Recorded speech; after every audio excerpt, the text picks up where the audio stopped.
Hello, it's Charles with Uber Eats. Today is Saturday, the 12th of April, 2025, and I am blessed I got to see another day because God gave me the wake-up call. Right now it is 4:19 a.m. and sunrise time is 7:12 a.m. in McAllen, Texas.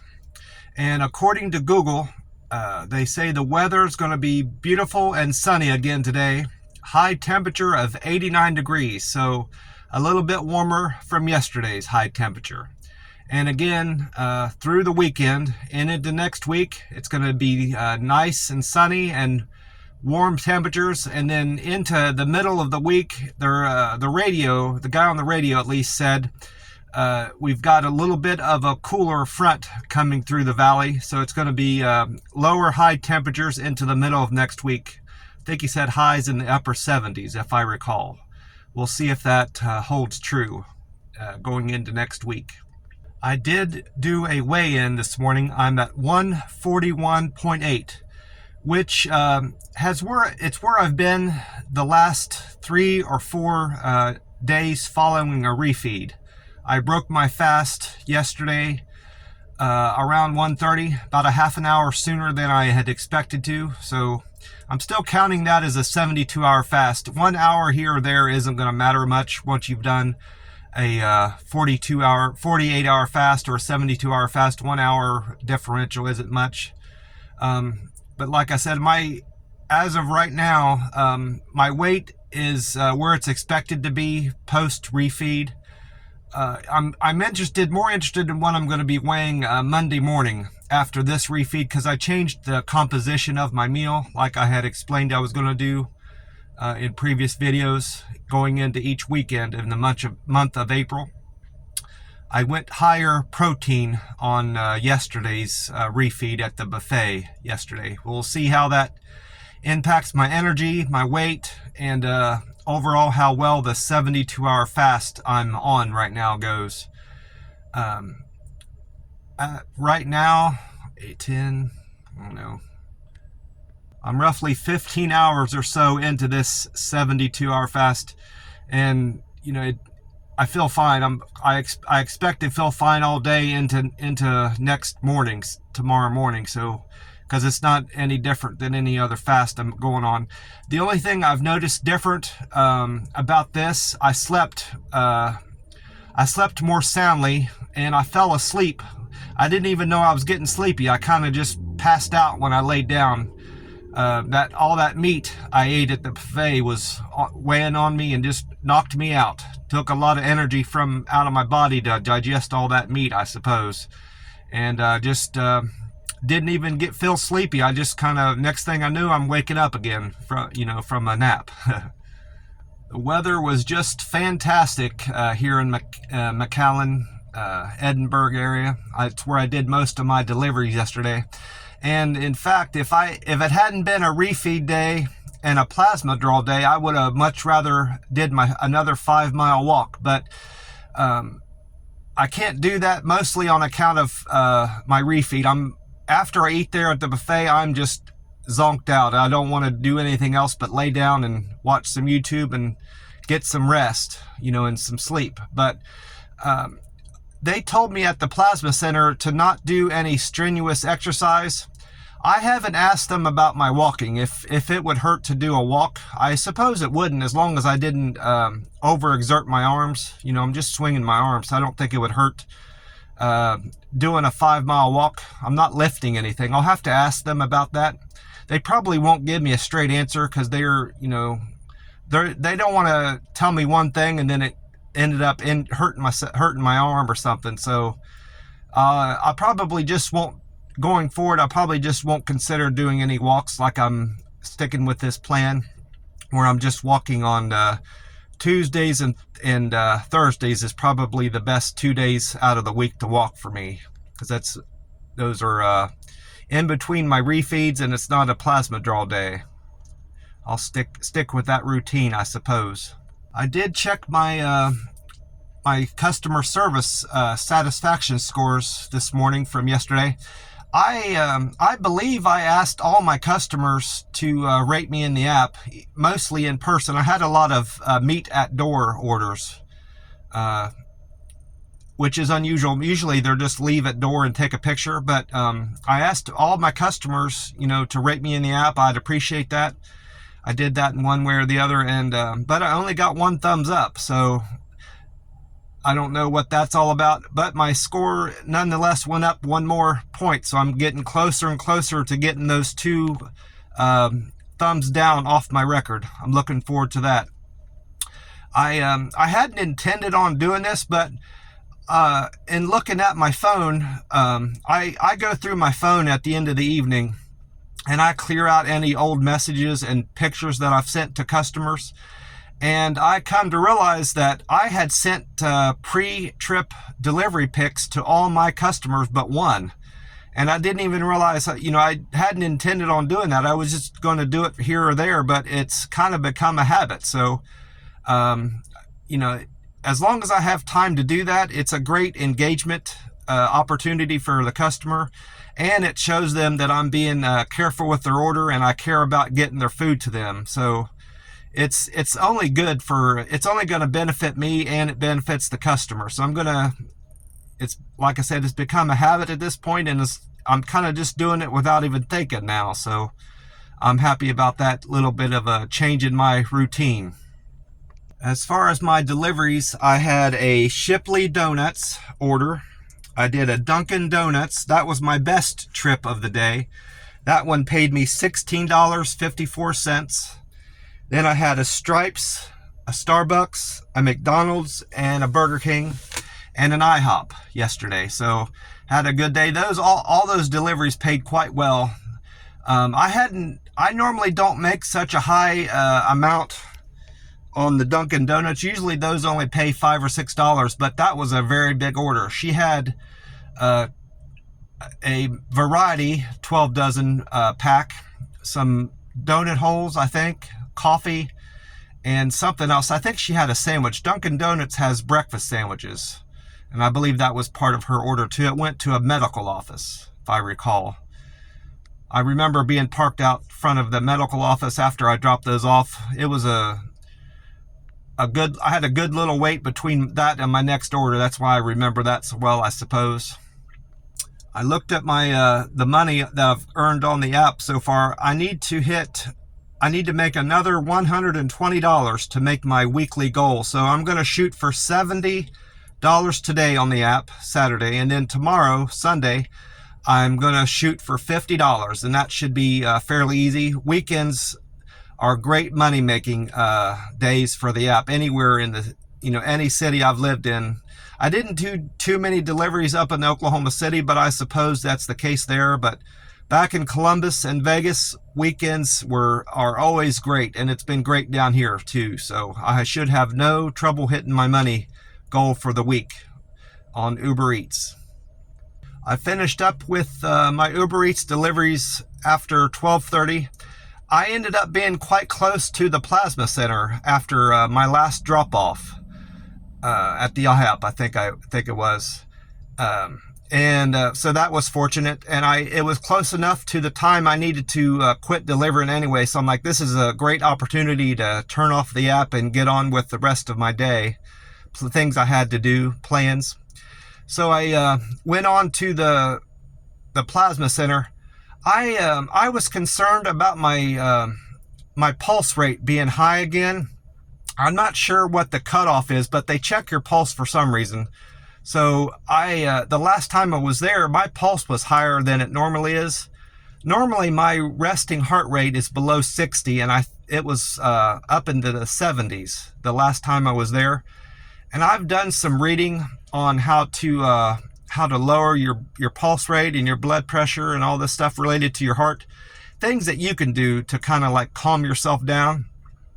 And I found this breathing method on YouTube, a YouTube video called the box breathing, where you slowly inhale for 4 seconds, you hold it for 4 seconds, then slowly exhale for 4 seconds, hold it for 4, and then you just kind of repeat that process for as long as you want.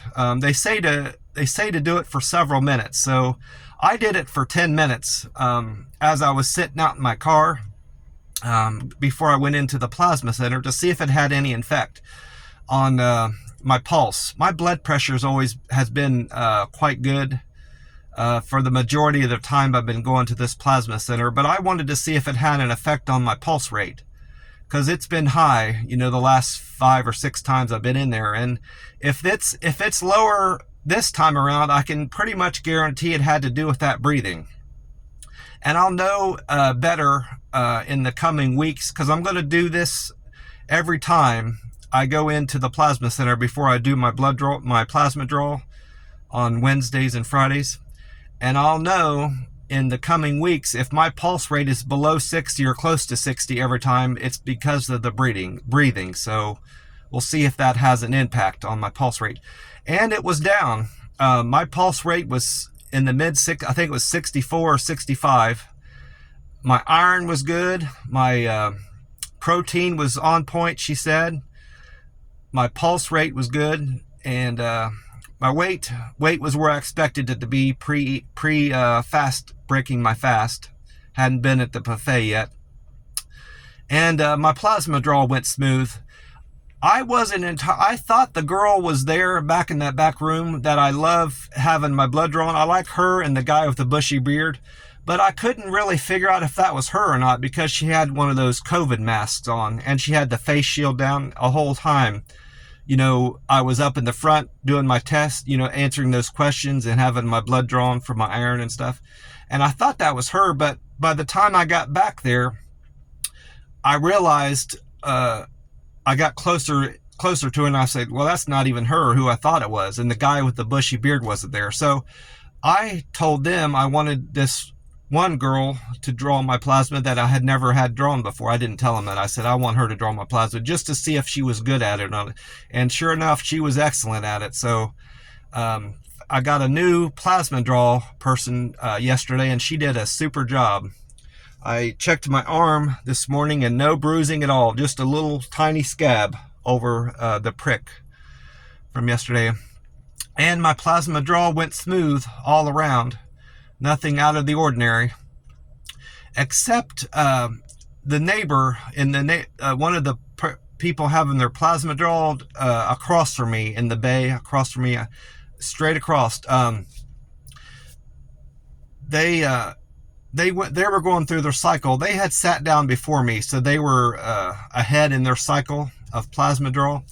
And he was near the end. He was about halfway through, I assume, in his plasma draw, because he had, I believe his number said he was at 25% when I sat down. Well, he got up to his second tier, or however you want to see it. We go through the machine stops drawing plasma at a certain, like at 25%, then it goes up to 50, full, 75, and then 100. Well, when he got up to 50%, it stopped. And then when it got time for his plasma to start getting drawn again, it wouldn't kick on. So the lady went up to his machine to see if it was something that she could fix. And I wasn't trying to eavesdrop. They were talking so loud that I couldn't help but hear. And I heard her say something about there being too much fat in his blood, you know, and because she was asking him what if he had eaten a lot of fat last night or this morning before coming in to have his plasma drawn, because the machine was kicking him off. You know, it wasn't allowing him to donate plasma, basically, is what she was saying. I was a little bit uncomfortable with her, you know, talking to him about how much fat was in his blood, because that's something that she shouldn't be sharing with, you know, people. That's something she should talk to him in person about, in my opinion. Anyway, but maybe it's not that much of a big of a deal. But it's probably just a temporary thing that'll fix itself if he adjusts his diet. But I wouldn't want everybody knowing, you know, the neighboring people having their plasma drawn knowing I have too much fat in my blood. Anyway, that's me personally, how I feel about it. But that's something I didn't know that was a thing. I didn't know that having too much fat in your blood would kick you off, prevent you from donating plasma that day. They didn't say that in the introduction to this whole process. I don't recall, and it wasn't in any of the literature that they have you read, having too much fat in your blood. But now I learned something new yesterday at the plasma center. Something else I recalled, that section I was in, they have TVs facing every bed. I think there's like six, seven or eight TVs facing each way, and it's not any programs or TV programs you can watch. It's just a bunch of trivia questions they put up there. They give you a question and then you see if you know the answer, and they put the answer up there. Well, my TV unfortunately wasn't working on my side of where all the beds were on my side, so I was going to have to rely on my cell phone for entertainment or just watch people come in and out. And I generally try not to stare at people because that's rude. I just kind of keep myself occupied. I find people staring at me, and that makes me uncomfortable. And I know that's not something that's, appropriate. So I make a point not to stare at people. I just kind of glance up at them. But anyway, I tried messing with my phone, but because I prefer my right arm to be drawn on, I have to use my left hand, and I'm not very dexterous with my left hand. It's hard for me to maneuver things on my phone and watch things and read things. So it was kind of a long day without having a TV to watch and look at those trivia questions. I kept myself occupied, and the time went by pretty quick, considering that, I suppose. That's another thing I'm going to be try to be cognizant of if the section I'm going to be sitting in, it has a working TV now, is something I have to look out for. I've just wanted to mention, I'm trying a new energy drink. It's A-Shock Blue Raspberry. I went into the dollar store after I left the plasma center, mostly just to kill a little bit of time, because I was going to be going into the buffet early, breaking my fast a little bit early like I had mentioned, and I wanted to kill a little bit of time. So I went into the I think it's a Dollar Tree next to the buffet, just to kill some time.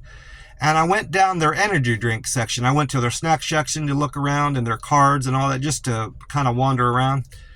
And I came across their energy drink section, and I thought, they had Blue Raspberry, and I hadn't seen that brand before. And it has pretty much the same stuff that the Monster energy drinks have, the sugar-free, and this one's only 5 calories per or no, it's 10, just like the Monster energy drinks.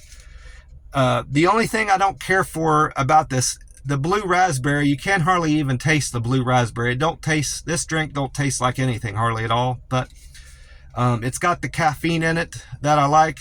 And it's low calorie, so it's not hurting anything with my fast. So this is something I can drink during my fasting days, and it's $1.50 cheaper per can, even with the discount I'm getting by buying 3 cans of the Monster at the gas station. It's still cheaper on top of that. So I may end up just switching over to this, in spite of it not being that much flavorful. Well, I went on to the buffet after the Dollar Tree and had a fantastic meal there. Like I said, I loaded up on protein this time around. I had 4 or 5 skewers of their teriyaki chicken on those sticks. I had 2 golden fish fillets. I had probably 3 or 4 cups of their sweet and sour chicken. I don't put that sweet and sour sauce on there, so it's technically just breaded chicken. I had a lot of shrimp, fried shrimp, plain shrimp with vegetables in it. Probably all together, fried and regular shrimp, I probably had 2 or 3 cups of that. And whatever protein is on the pepperoni pizza, I had 3 or 4 slices of pepperoni pizza, so that's minimal protein. There's a little bit of protein in the milk, in the cheese, and the protein and the pepperoni, of course. And then I, of course, had a lot of broccoli. Didn't have any string beans this time around. Probably had 3 cups of broccoli. Chicken with I had chicken. There was chicken in the broccoli too, pan. And I had a big cup of ice cream, cake, a big plate of watermelon, oranges. Didn't have banana this time around, and they didn't have mangoes. In place of the mangoes, they had slices of apple, which I don't care much for apple. If it's all I have, if the only fruit available, I would probably eat apple, but it's not my favorite fruit. And I had lo mein and some rice. I didn't have much lo mein or rice because I was limiting my carbs this time around. I wanted to see how protein suited a 72-hour fast, which is what I'm on right now, to see how it makes me feel and how I sleep, and just overall what impact it has on this weekend's fast. This is the third 72-hour fast I've done recently. I'm only counting it as my second towards the April challenge that I'm on with that guy, that Jerome guy that I watch on YouTube. It's kind of a gimmick that he started to get people to watch his channel, I know, and to comment on his page just to boost his algorithm. But I'm playing along with it just to see if I can complete these fasts. I'm doing 2 48s and a 72-hour every week. So I've got 2 more 72-hour fasts to complete, next weekend and the weekend after, if I'm thinking right. And 48s through the week. We'll see how that goes. This is something I feel, again, I can probably maintain this eating pattern, going forward into May and June.